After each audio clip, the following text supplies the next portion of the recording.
we can generate all the energy we need right where we are, cleanly, safely, and cheaply. Think of the space that we spend most of our time. Tremendous amount of energy is coming at us from the sun. We like the light that comes into the room, but in the middle of summer, all that heat is coming into the room that we're trying to keep cool. In winter, exactly the opposite is happening. We're trying to heat up the space that we're in, and all that is trying to get out through the window. Wouldn't it be really great if the window could flick back the heat into the room if we needed it, or flick it away before it came in? One of the materials that can do this is a remarkable material, carbon, that has changed its form in this incredibly beautiful reaction, where graphite is blasted by a vapor, and when the vaporized carbon condenses, it condenses back into a different form. Chicken wire rolled up. But this chicken wire carbon, called a carbon nanotube, is 100,000 times smaller than the widths of one of your hairs. It's 1,000 times more conductive than copper. How is that possible? One of the things about working at the nanoscale is things look and act very differently. You think of carbon as black. Carbon at the nanoscale is actually transparent and flexible. And when it's in this form, if I combine it with a polymer and affix it to your window, when it's in its colored state, it will reflect away all heat and light, and when it's in its bleached state, it will let all the light and heat through, and any combination in between. To change its state, by the way, takes 2 volts for a millisecond pulse. And once you've changed its state, it stays there until you change its state again.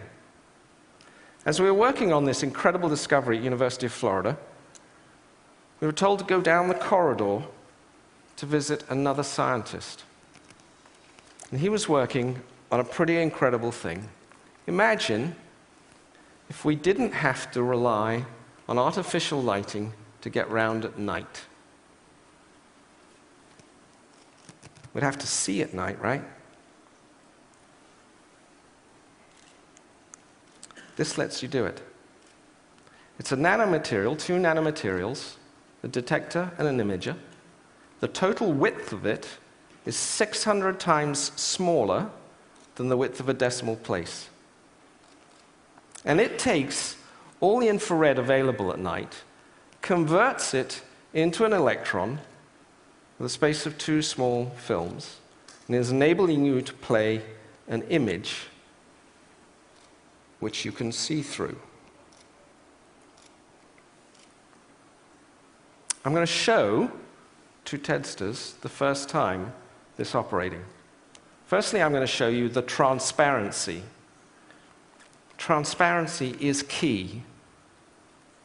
It's a film that you can look through. And then I'm going to turn the lights out. And you can see, off a tiny film, incredible clarity. As we were working on this, it dawned on us. This is taking infrared radiation, wavelength, converting it into an electron. What if we combined it with this?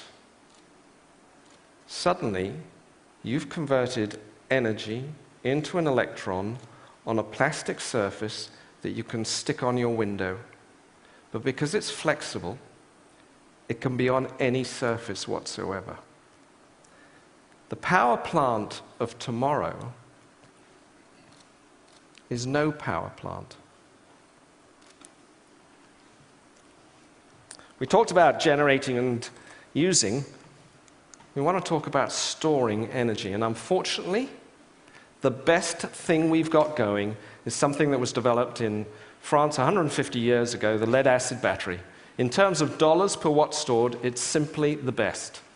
knowing that we're not going to put 50 of these in our basements to store our power, we went to a group at the University of Texas at Dallas, and we gave them this diagram. It was in actually a diner outside Dallas-Fort Worth Airport. We said, could you build this? And these scientists, instead of laughing at us, said, yeah. And what they built was EBOX. EBOX is testing new nanomaterials to park an electron on the outside, hold it until you need it, and then be able to release it and pass it off. Being able to do that means that I can generate energy cleanly, efficiently, and cheaply right where I am. It's my energy. And if I don't need it, I can convert it back up on the window to energy, light, and beam it, line of sight, to your place.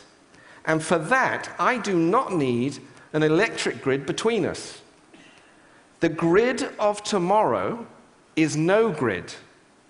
And energy, clean, efficient energy, will one day be free. If you do this, you get the last puzzle piece, which is water.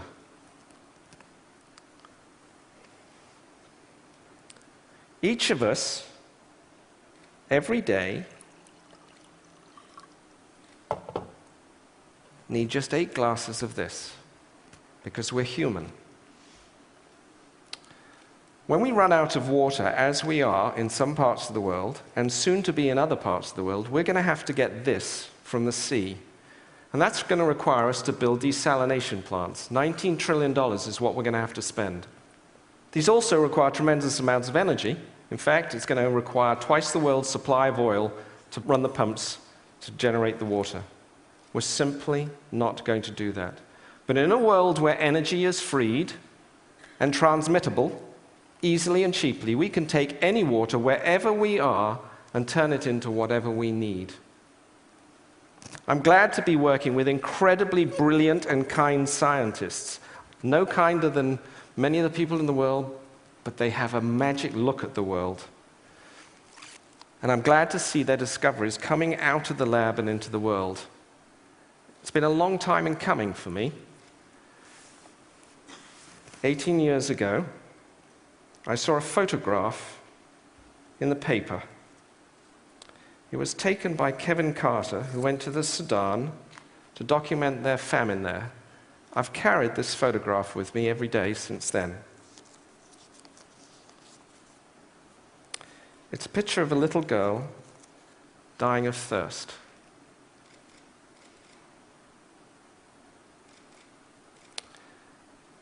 By any standard, this is wrong.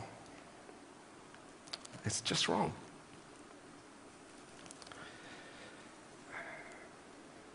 We can do better than this. We should do better than this.